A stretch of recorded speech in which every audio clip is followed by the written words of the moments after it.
Hi, I'm Graham Wilson and welcome to day one of my 14-day personal leadership challenge. So why am I doing this? What are we going to cover and how will it really help you? So we're in unprecedented times, aren't we? We're in times of crisis, we're in times of change, and I thought I wanted to do my bit really and step up and share with people insights and ideas around leadership that I've been teaching over the last 26 years and helped over 85,000 different leaders around the world. And I wanted to be able to share those ideas because we're in tough times, aren't we? The context has changed, how we operate's changed, we're under a lot of pressure, a lot of overwhelm, a lot of stress. And I thought if I can share my insights and ideas and take you on a journey and have a conversation with you and share some thoughts and ideas, and maybe, just maybe, I can help you and help you to actually thrive in this environment and start to think about how we need to change. So why am I doing it? Well, you might be wondering why I'm wearing a Spartan t-shirt. Well, I thought I'd put that on this morning because it's a really great story and a great lesson for me that I learned a while ago.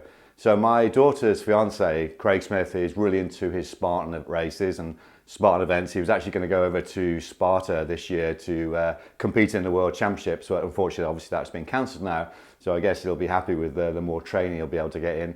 But the reason why I'm sharing and using the Spartan story is that a while ago I entered my first race, and I have to admit it was really, really tough. I normally rely on my personal fitness and my base fitness from many years of training in the military and doing sport and getting into an elderly age now, let's say, and I found it really, really tough. And I reflected on that and I thought, right, I need to get some training. And one of the events on the Spartan often is what they call the Atlas Stones. You might have seen it on the world's strongest man sort of competition. And you have to lift up this 50, 60, 70K ball and carry it, do some burpees and then lift it up again and carry it again. So I thought, I need to train, I need to get one. So I bought one and it arrived and the delivery man was like huffing and puffing and what on earth is in this box? And when I got it, I've done weights for most of my life really, and the actual ball I bought is a 50 kilogram ball. And I thought, I'm going to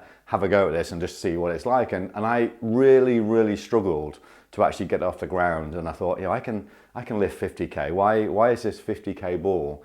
Why am I not being able to do it? What's going on there? And I really struggled. Eventually I sort of huffed and puffed and got it up and did it, but I thought that's not right. So I remember going onto Google and Googling how best to do the Atlas Stones, and there's loads of little videos on there around technique and ways of doing it. And I followed the technique and lo and behold, within a few hours of actually looking at technique and practicing and changing what I do, I became very successful at it. And I actually find it really, really easy now with the right technique to be able to lift a 50K ball and then carry it and do the burpees. Burpees is a different question, not my favorite exercise, but there we go. So the lesson for me in that was that I had to learn some new skills and some new ideas and new thoughts.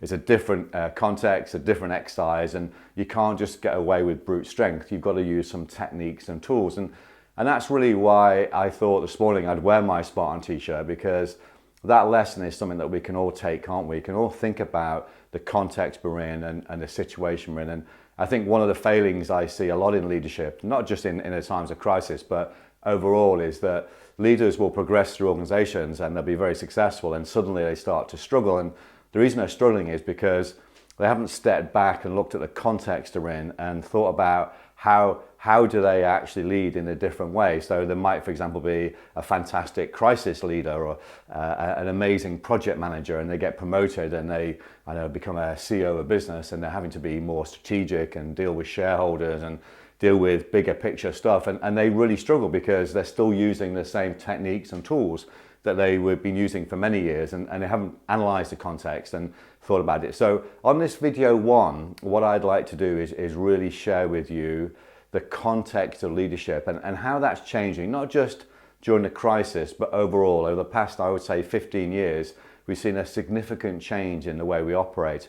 And the challenge we have, of course, is that we were never trained or educated or developed for this changing world that we're in now. So I want to spend some time looking at that. That's really video one. And then the later videos will then start to get into what does great leadership look like, and then what are the tools and techniques I need to use to be successful in the context we're actually operating in today. I've spent the last few weeks really talking to people around virtual working, how do I lead remote teams? How do I operate when I'm in lockdown at home? So, our contexts are changing rapidly, aren't they? So we need to have new skills, new techniques, we need to learn. We need to take that lesson that I got from Spartan and from carrying the Atlas stone, is to think about, what is it I need to now do in order to be successful. So that's really why I'm doing this video series, but also what we're going to cover on the first one and the other ones. Obviously in the LinkedIn article I sent a while ago, there's all the topics I'm going to cover. So tune in every day and see the different topics. Grab a pen, grab a paper. It's unscripted, so who knows where we're going to end up. So I'm going to just share thoughts and ideas. I've got my trusty flip chart behind me, so I might do some drawings and illustrations to get some points across, but we're just going to go free flow. And this first one really is about the context of leadership and the world we live in. In terms of how we're going to operate, I think, grab a pen, grab a paper, take some notes, take some ideas, and what I'd be doing in your situation would be to have some dialogue with me, have some discussion. Feel free to send some comments and ideas and thoughts on the LinkedIn page and the other social channels I'll be sharing this. Let's have a conversation around it. Many of you probably got my email address anyway, so I'm more than happy to answer emails. I'm here really, and these times have changed. These times of crisis, we need as much support as we can. So please use my thoughts and ideas, and let's work together through this. And I haven't got all the answers. I can share my thoughts and ideas. There's many answers out there. So let's make sure that we're supporting each other through these times. And in terms of the ideas and thoughts, write the ideas on a piece of paper. They will come fast. There'll be lots of ideas and thoughts. There's no structure in place. It's just going to be free flow. So make sure you've got a bit of paper. Make sure you've got some time to watch the video. And as we go through it, just jot down any ideas or thoughts or things you're thinking, I really connect with that, or that's really useful, or I like that concept, I need to explore that more. Write them down in your pad, and at the end of the video, then just take some time to perhaps go and grab a coffee or go for a little walk or whatever, and just have a think about what the video shared with you. Have a look at what you've written, and then pick no more than 3 things, maximum of 3 things that you think you can do based on the sharing and ideas that we've given you that you can go out and do. Just pick maximum of 3, even if it's one thing, go out there and do that, and make sure that then starts to become part of your daily habit. So that's really the why we're doing it, what we're going to cover and how we're going to do it. So let's get straight into this context that we're actually in. And I think we are now in a world, I know, and we can all feel that, can't we, that we're in a world where now the pace of change is so fast. It's been increasing exponentially, hasn't it, over the past few years, and it's got to a point now where the speed of change is so much faster than our ability to keep up with it. So there's a void, there's a gap between what we're experiencing and the information we have, the speed of change, the amount of disruption we have, the amount of volatility that we have in the marketplace and in our sectors, the amount of uncertainty that we're facing, particularly right now, a lot of the ambiguity that's out there and the complexity we have. And I think these things, and I guess we've got this whole element of diversity as well, and I think these things are combining, aren't we, to create a context that actually, if we're really honest with ourselves, we've never been educated for or never been developed. So let me take you back a few years and take you back to school and think about perhaps some of the lessons that we got when we were in school. And an example, the first example I always share on my programs is around the fact that we're programmed to answer questions. If the teacher asks a question, you know the answer, you put your hand up and you answer it. That's what happens. We never question the answer, do we? Or we never question the question, and we just get straight into, here's a question, here's the answer. And we get that now. So here's a problem, what's the solution? And we don't step back and think about it. I see so many leaders now getting very transactional in their businesses and forgetting their people. It's the people who are going to actually get us through this crisis. So let's just get that balance right between reaction and action and being decisive, but also getting that balance down to stop, speed up by slowing down and think about the right things and make sure we're focusing our effort on the right thing. So when you think about school, let me give you an example. Let's say you're back in school now in your classroom and the teacher asks you a question.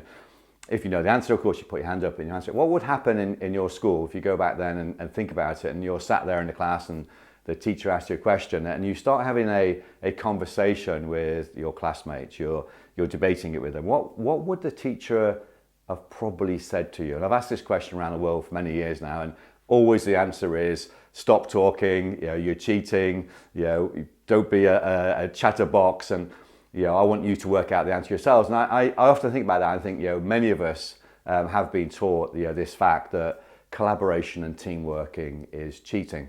So just pause on that for a moment and think about that our deep down mindset from a young age is that we have to be the people with the answers. It's not about collaboration, it's not about talking, it's about coming up with the answer yourself and then the teacher telling you whether you're right or wrong.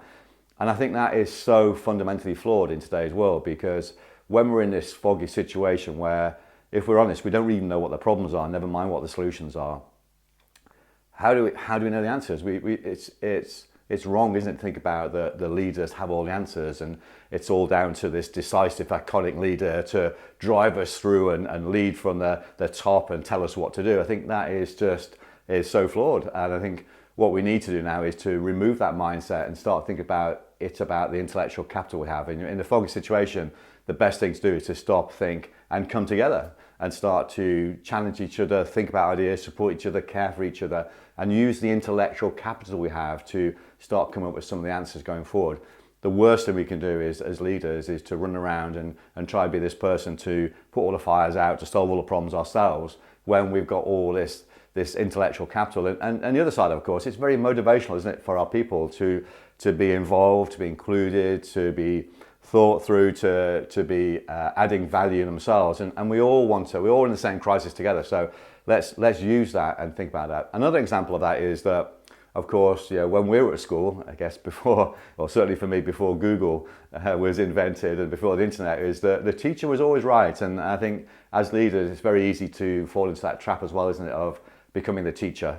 I'm the teacher, I'm the leader, I'm always right. And I think the other aspect as well is that the way we're actually taught subjects as well. So if you think about how we were taught in our secondary schools was by subject matter experts, weren't we, in different classrooms, and that's really how we organise our organisation. So let me draw that. So in our old world, where the pace of change was really, really slow, what we tended to do is we tend to create these command and control structures, don't we, where we have these iconic leaders at the top, and what we then do is have senior leaders who are all subject matter experts, and we create this pyramid, and we then break it down in silos, because what we need, of course, is subject matter experts at each of these areas, each of these silos, or back to our classroom, back to our different sort of split of how we were taught.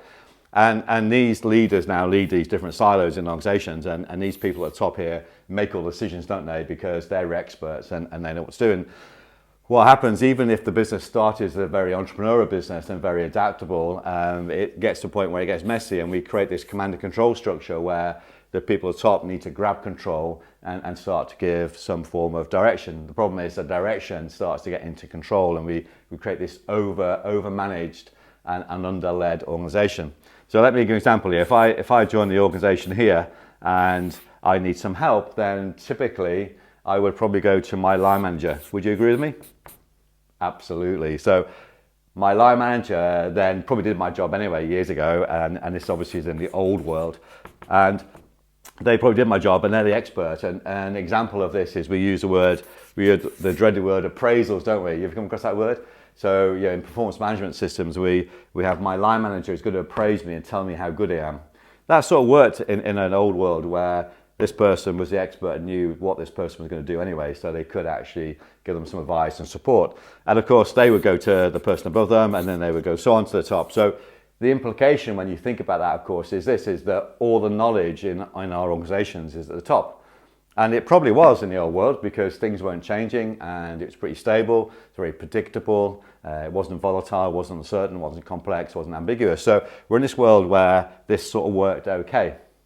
The other aspect, of course, is that we have this silo mentality, don't we, where if I've got a really great idea about how this department over here could improve their performance, and I go, look, I've got a really great idea. This is something that you could really apply in your department, your function, your business unit. I think will be really heads. So what would happen in that situation? And I'm guessing probably what would happen is someone will appear somewhere who would batter you down and say, look, what do you know about my business? Get out of it. Get back to your own business and let us get on with it. So you only need to be battered once, don't you, to then stop giving ideas. So what happens is innovation stops, thinking goes down, and we create this organization that is very slow to react.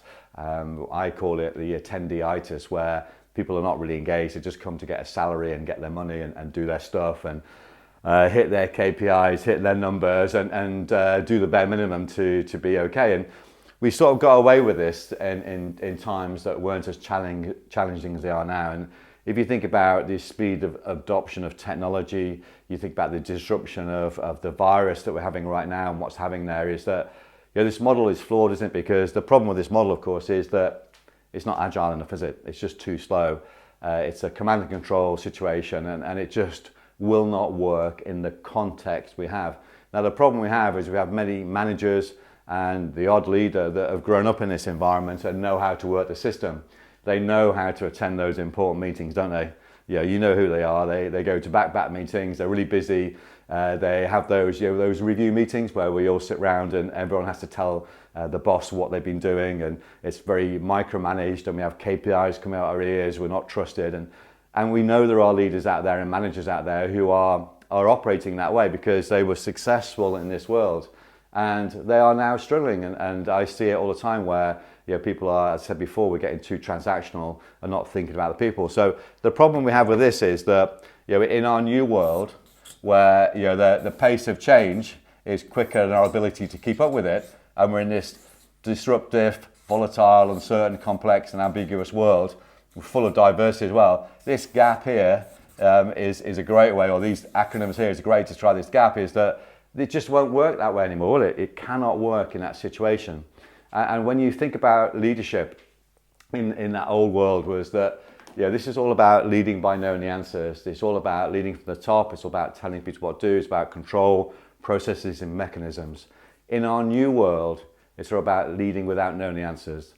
It's about collaboration. It's about breaking down the barriers. It's about being agile, being about flexible. It's about caring about people. And I think we need to start thinking about that. And what I'd like to do on the next video is start to share with you some ideas and thoughts and things that I've learned over the past 26 years around what's working, not just from the past, but what's working and what's going to work in the future. So what's working now and what will work in the future. And I'm going to share with you those on the next video in terms of what does great leadership look like? What are the things I need to have in place to do that? So this first video really was just to really share with you the context we're actually in and to get you thinking about that and thinking about this concept of what do you think is going to work in your world, in your context?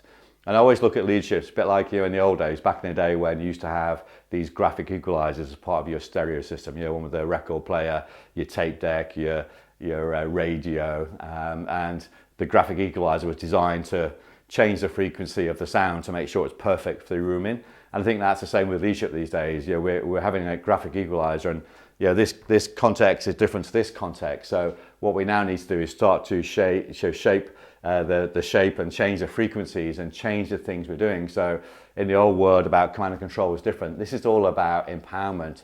It's all about giving direction, giving people autonomy, giving people support, and really enabling them to be successful and creating this high performance environment where success is inevitable. So there's my thoughts and ideas for video one. I hope you really enjoyed that. Let us know what your thoughts and ideas are in the comments. And the idea initially is to open up our thinking, just to speed up by slowing down, just stop and think about the context you're in. Have a little think now about what you think great leadership looks like. I'll certainly share my ideas tomorrow. But what is it that you need to do in the context you're in to be successful as a leader today? How do you cope with leading without knowing the answers? How do you cope by building teams, getting teams together to solve problems? How do you operate in a completely different way? How do you operate in a virtual way? What are sort of things you need to change in terms of your behaviors, your thinking, your skills, your tools and techniques? So I'll leave you with those thoughts, and I'm looking forward to hearing your comments. And let's get together tomorrow morning and let's share some ideas around what great leadership looks like. See you tomorrow.